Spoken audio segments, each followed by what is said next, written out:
Hey there, it's 3 o'clock on a Tuesday. We all know what that means. Another riveting episode of Behind Breaking Bond. Hey, Andy Kahn, Director of Victim Services, Crime Stoppers of Houston. And before we start, just want to wish everybody a very happy and safe holiday. Definitely. Be careful and be safe. What are you doing? You traveling? I refuse to comment on that. See, and that's actually a smart thing to do because I don't want anybody to know. That's right, yeah. So there. But thank you for that setup question. You're welcome. Introduce yourself, Amy. Hi, I'm Amy Smith. I'm with the Harris County Domestic Violence Coordinating Council. And yes, I would like to wish everyone a happy but a very safe Thanksgiving. Thanksgiving is the time when we gather with family and friends. So just be prepared. If you have some family members that might need your help, be prepared to listen, be prepared to believe, and be prepared to help them. When we were talking earlier, you made a really interesting point that people might be getting together with family members, relatives, friends they haven't seen in a while, and they might, if they're in if they're in a domestic violent situation, they might open up to somebody and feel like, well, here I can talk about this. Exactly. So we gather with family and friends during the holiday season, and check in with your family members that you might not have seen for a while. Find out why you haven't seen them.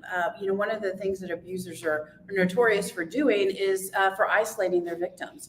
And so sometimes when you have the opportunity to go to a family gathering, this might be a time for you to be able to reach out and to get some help. If you notice there's something strange about your cousin that you haven't seen in a while, if there's extra heavy makeup that might be covering up some bruises, if you look down and you see that there might be some fingerprint bruises on the arms, or that they're just afraid to look you in the eye, that they constantly are looking to their partner as is it okay to talk? Is it okay to talk? Yeah. What am I saying? Yeah. Or if you notice that if she or he says something and then they get that look from their partner, that means, hey, when you get home, you're going to be really sorry that you said this. Yeah. So just kind of be aware of that, and just be open to receiving what they have to say. And also just know that there's lots of resources that are out there. The best thing to do is to call the National Domestic Violence Hotline, which is 1-800-799-SAFE, and to give them a call. And it's also really important to make sure that you believe them. We've worked with so many people that are like, we've interviewed family members of people that have been killed. They're like, oh, he was the nicest guy. He always was the one that helped me move, that was always the one manning the grill. Yeah, abusers can be really nice guys. Sure, right. They're just not nice to their partners. Yeah. And so, believe somebody, because this might be the first time that they're actually reaching out to get help. So make sure that you are receptive and that you let them know that you're available to talk, and that there are resources that are out there. It can happen to any family, to anybody, can it? Yes. It doesn't. Domestic violence it happens in every socioeconomic, for every race, every gender, every sexual orientation. It happens to everybody. And it can happen to the person that you think is the most put together person. You're slowly hearing different things about people that are coming out now. You can even, look at what's been happening in the national news, where, someone just, filed a lawsuit against a very prominent person. That abuse was hidden for years. So it's really important to recognize and to realize that it can happen to anyone. It can happen to someone that lives in River Oaks or someone that lives in Third Ward, and it doesn't discriminate. Yeah. And too, it's one of those things that people will say, well, just leave. It's not that easy for people to just leave. Actually, the most dangerous time for a victim is when they choose to leave. one of the things the coordinating council does is we facilitate the adult violent death review team, where we review domestic violence homicides. And I'll never forget one time we were reviewing several cases, and a crusty old homicide investigator stood up and he was like, y'all need to tell people to stop telling people they're leaving, because every single case that we had, she or he had been leaving. Yeah. And so when you say, why don't you leave? Yeah, that's great, but where are they going to go? Right. What are they going to do for money? What's available that's out there? We know that shelters are full, that resources are full. There's waits on hotlines. So it's really hard to tell someone to leave. But what happens when that person leaves is the abuser's losing power and control. Right. And so what they will do is they will try to keep that power and control for as long as they have. So that's the most dangerous time, because if you go back, you review all y'all's stories that you put out on the news, you'll hear estranged husband, Yeah. divorced, separated, ex-boyfriend, ex-girlfriend. I mean, that's all that you hear. It's because that is really the most dangerous time. I'll age both of us. Do you remember Bob Fratta? Yeah. Exactly. Bob Fratta was a prime example. Yeah. Right, going through a very acrimonious divorce, Mhm. and we all know, ended up Farah. And he's one of those people too that would come off as all put together and, the kind of person everybody, yeah, right. Right. He was- That everybody would like, and what a great guy. And he was horrible. And he had a very dark and scary past. Yeah. So, yeah, I mean, but again, you don't know what goes on behind closed doors, and you don't know what's happening with your neighbors, with your family, with your friends. I mean, even with the people that you go to church with, Right. we have an interfaith committee, and we're trying to tell pastors and imams and rabbis that, when you look out into your congregation, you don't know what's happening between those people. Right. You don't know if that little girl that is sitting in your church just heard, mom and dad fighting all night long, and then they had to get up and get dressed in their Sunday finest and go and sit in a congregation and listen, and everyone coming up and talking, whoa, what a great family you have, what a wonderful father you have, what a wonderful mother you have. And so it's really difficult sometimes to realize that this is like, we call it a pandemic. I mean, Yeah. it's worse than, it's. Speaking of common cold. pandemics, and since the pandemic, obviously, correct me if I'm wrong, there's been an uptick of homicides. There's- a major uptick. There's been an uptick in homicides. And really, you go pre-pandemic, you go since Hurricane Harvey. And Yeah. and I mean, I know Andy, you and I have talked about this on numerous occasions, but you go back to Hurricane Harvey and you go back to the backlog at the Criminal Justice Center. And you go back to the fact that these cases are stacking up and stacking up and stacking up. And you have like 4, 5, 6 cases that are happening, and the perpetrators not being held accountable. So what does that tell the victim? Hey, I'm going to call the police. Right. They might come arrest him. He's coming out. He's going to be out on bond. And they might then it not just come keeps- and arrest him. And they Yeah. just keep coming. And I know that our police officers are just as frustrated as Right. we are, because they do everything they can, and then the perpetrator gets out, or and then comes and commits another bond, and it gets and commits another crime and gets another bond, and so it just makes it really difficult for a victim to see justice, Right. because we haven't had justice in such a long time for some of these. How do you put your trust and faith in a justice system that right now is tilting in favor of defendants? Right. Right. Exactly. And I could see where some people might think, well, if I go the law enforcement route, that's going to make the person even madder at me, or it could be even worse than it is now. Exactly, because somebody else is finding out what's happening behind these closed doors. The other thing, and the other issue that we have that we're really concerned about right now is the United States Supreme Court just heard the case of Rahimi versus United States, which is the Fifth Circuit ruled that even if you have a protective order, the respondent can still have a gun. And so Right. there was an argument, and it was just oral arguments were just on November the 7th. We're waiting for that decision, for hopefully that they will do the right thing, and then we'll say, yes, you have a protective order, you should not have a gun. I mean, that is, right now, that's the federal law.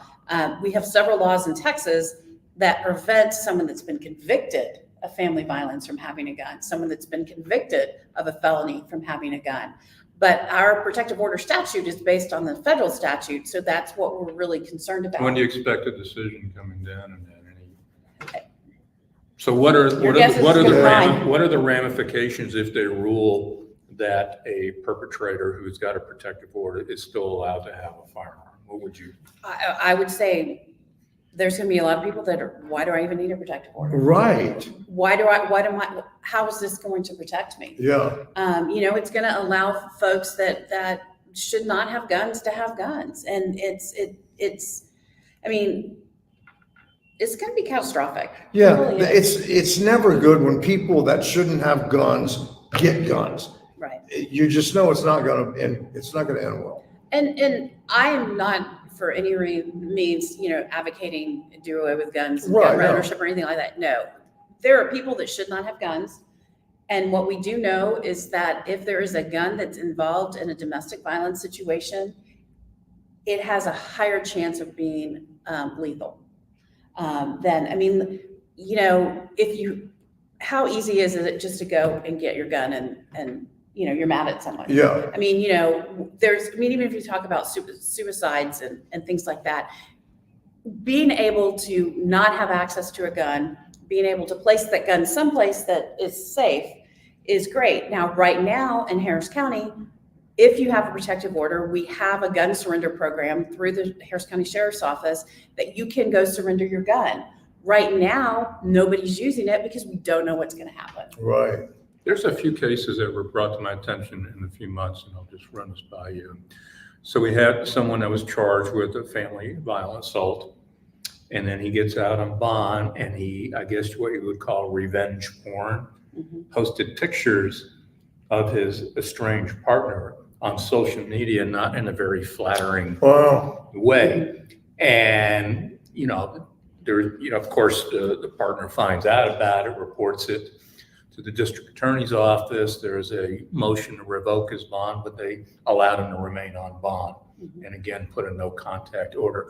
In your world, do you keep track of like the fatalities that have like a no contact protective order versus those that don't? Actually, what we have found is that a lot of the people that are killed by their intimate partner don't go to traditional domestic violence services. That they go to their friends and family, and they go to their faith community, but a lot of them don't necessarily reach out to what we would consider traditional domestic violence situations. What we have noticed in the last couple of years is that it's getting harder to get a protective order. Is it? And for various reasons. A lot of it is just that it's been difficult to access the court to get a protective order. And it's hard sometimes for the judges that have been on the bench to believe that domestic violence is happening. Now, there was just a bill that was recently passed that you don't have to prove future danger anymore. So you would think that would be easier to get a protective order. But it's still difficult. You still have to go, there's still, there's long lines of people that are going to either the district attorney's office or ABDA to go get a protective order. And then you still have to wait. Then you have to serve the person. How long do you normally have to wait? Would you say? It depends. Anywhere, like right now, we're hearing anywhere from about 4 to 5 weeks, and a lot of that has to do with serving the respondent. It's like trying to find them and serve them. I mean, it's not like TV. You can't go in and kick down the door and say, "Hey, you've been served." So you actually have to track them down. Does there have to be violence? What if somebody was emotionally abusive and the victim in that case, could they get a protective order even though it's not, if it's just all kind of a mental thing, emotional rather than physical? In order to get a protective order, you have to prove that domestic violence has occurred. So you can make an argument that that is domestic violence because technically that is the definition of what domestic violence is. You can make that. It's just hard sometimes to prove that Right. up because it's difficult. You can look at, depending on what the emotional abuse is. Is it harassment? Then maybe you can look at the Right. harassment. Is it stalking? Then maybe you can go like the stalking route. Is it like messing with your car? Well, maybe you can do criminal mischief. I mean, there's Right. different ways. Did they just threaten you? Then maybe you can do a terroristic threat. There's different ways you can get there. You just have to have someone that's willing to get there with you. Right. So quickly, so I always get it, well, what's the difference between a restraining order and a protective order? Good question. I'm telling A restraining You should be a reporter. Too. Fox couldn't afford it. Right. Right. A restraining order is a civil court order that is punishable by a fine. If Andy was harassing you, you Uh-huh. could get a restraining order against him because y'all really don't have You should try that. Yeah. See what happens. y'all don't have an intimate relationship. But a protective order is a civil order that is, you have to have certain relationships. You have to have been dating, you have to be married, you have to live in the same household. Right. And if that order is violated, then it has criminal ramifications. So it could be, then if it's violated, a criminal charge is filed or should be filed, and then you can go to jail as a result of that. For violating the protective order. But there's a limited number there's a limited scope of who's eligible to get a So a protective order. restraining order is a little more of a civil, Right. right? Mhm. Where, it would be Chandler's been bothering me and he's a bad neighbor and I get a restraining order against. Brookshire, they'll lock him up. Yes, exactly. And Chandler has an opportunity to respond to that as well. I don't want to hear what Chandler has to say about me. It's yes. not going to be good. Right. What do you see? You got holidays coming up, you got the end of the year. How do you guys, in your agency, how do you get? Do you get like more calls on stuff? My agency does not have a hotline, but what we do know with our partner agencies is that there is a constant uptick in calls, and there has been a constant uptick in calls. Yeah. Because of the fact that different things are coming. Like you said, the holidays are coming. There's additional stresses like with finances, travel, seeing family. There could be stresses around unemployment or losing your job, things like that. And those are all stressors that could aggravate what's already going on in your relationships as well. The other major concern that's happening in the domestic violence world right now is that the Violence Against Crime Act funds are being cut. And Really? So what we're looking at is a 40% cut in what's called VOCA funds, which funds a lot of agencies here in Harris County. What's the rationale for cutting? Yeah. There's just no money. It's federal It money. comes from federal funds. Yeah. And it's being cut across the nation. So it's not just here in Harris County. But a lot of our sister agencies, they rely on that money. And so we're really concerned what's going to happen in the next 3 to 5 years with trying to figure out how we're going to fund the So we services that need we to have. make that issue part of the upcoming presidential campaign. Yeah. Seriously, it's a legitimate. It is a legitimate concern. Right, yeah, it should and be. the funding comes from fines and fees that are levied against those that are convicted of a federal crime. And so some of that has dried up over the last So we need to go years. convict more people of federal crimes. Right. that have money that they can seize. There you go. We could do White that collar with criminals. all, Right. with all the weapon charges, they could do that. Right. There So you yes. go. So we've got a solution. Okay. We well, just let's figured work it out. on- All okay. right. Way to go. Amy, thank you so much. Please come back again. It was very enlightening. Before we go, you've got somebody out there that's watching you right now and they're in one of these situations. What's the best advice you could give them? Tell someone, talk to someone, ask for help. If someone comes to you, believe them, help them, but be careful. The National Domestic Violence Hotline can help you do a safety plan because you're going to need a safety plan You need a safety plan for when you stay, when you need a safety plan for when you leave, and friends and family need a safety plan for when that happens as well. Just be careful. Don't put yourself in that type of situation. If you are in the process of leaving, do not tell your abuser that you're leaving them.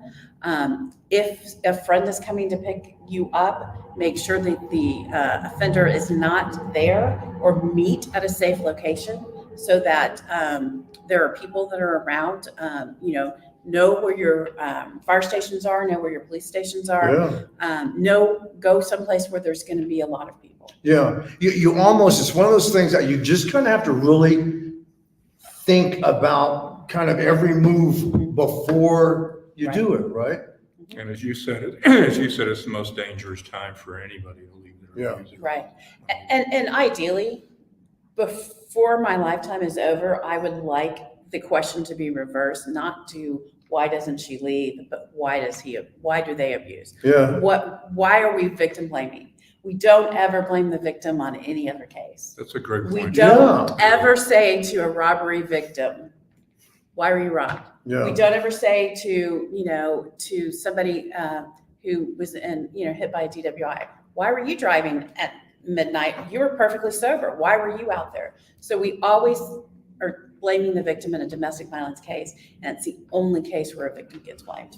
Why do you think it's people that they see it growing up and then they kind of repeat the cycle? Well, one of the things that we also discovered with our adult violent death review team is that a lot of times people don't understand that they're in an unhealthy relationship because they don't know what a healthy relationship is. Right. So we at the coordinating council have started changing how we talk about domestic violence. And when we go out and do trainings on domestic violence, the first thing we do is talk about healthy relationships. Yeah. Because how can you know what a healthy relationship is if you've never seen it? You've grown up in it, your neighborhood, that's all there is. That's what you think is the norm. Right, yeah. And then you look at television, you look at everything that's going on out there in the media. And so it seems to be normal. And it's not. And so that's why we need to talk more about healthy relationships. We need to start early.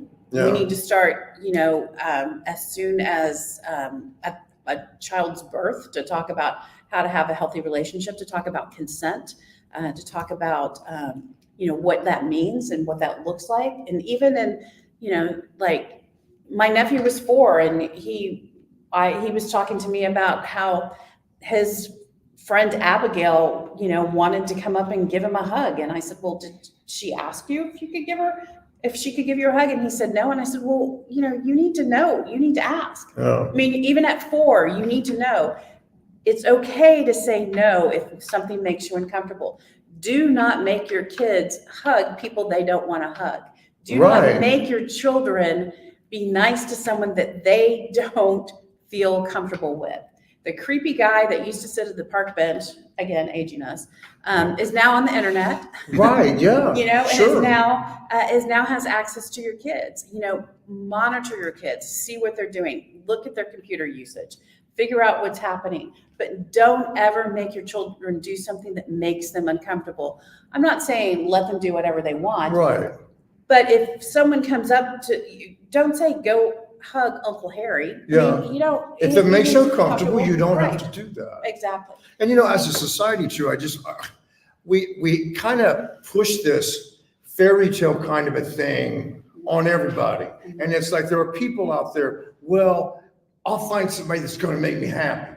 No, make yourself happy and then find somebody to have a relationship with. I think anytime people go into this, I'm going to find somebody to make me happy, that's not going to work out for you, right? Right, and you also can't fix people. Right. So it's really important to remember that, in order to have a healthy, happy relationship, you have to be healthy and happy yourself. Right. And you can't fix someone, you need to make sure, and you need to set up boundaries and you need to set up communication. Yeah. And boundaries are really important. You need to set up boundaries around finances, around who you spend your time with. You need to set up boundaries around sex. You need to set up boundaries around everything. and agree to those. And then if someone pushes your boundary, is this the time? This might be the time to leave before anything happens. And also to have good communication. And it's between true, you. you can't love someone else if you don't love yourself, right? And to make sure that you have a good communication skills too. And, Right. and you know, it's okay to agree and it's okay to disagree. But let's face it, if someone you love and you're disagreeing and you're scared of what's going to happen during that disagreement, then that's a red flag that you need to look at. That's not love. No. That's not love. Real life is not a Hallmark movie. It is not. It's It not. is not. So what do we got tonight? We have Speaking of a, what we're talking yes, about. Yeah. on tonight's breaking bond, yes, this kind of goes along with what we're talking about. We have a defendant who's a habitual offender, correct? Well, I would say. In and out of prison many, many times. He has been convicted of felon in possession of a weapon 3 times? Correct. 3 times. He's arrested in Fort Bend County and gets bond. Yep, for 2 violent acts and a misdemeanor, so he's out on bond and then gets charged again with yet another Felon in possession of a weapon. And evidently. Get out of jail free card. He's back out and then he gets charged again, so. Yeah, and it gets very troubling what happens next. So please be sure to tune in to Fox 26 News at 9 for tonight's Breaking Bond. Thank you all so much for watching and have a great Thanksgiving and be kind to yourself and everyone else. Bye. Poor Chandler.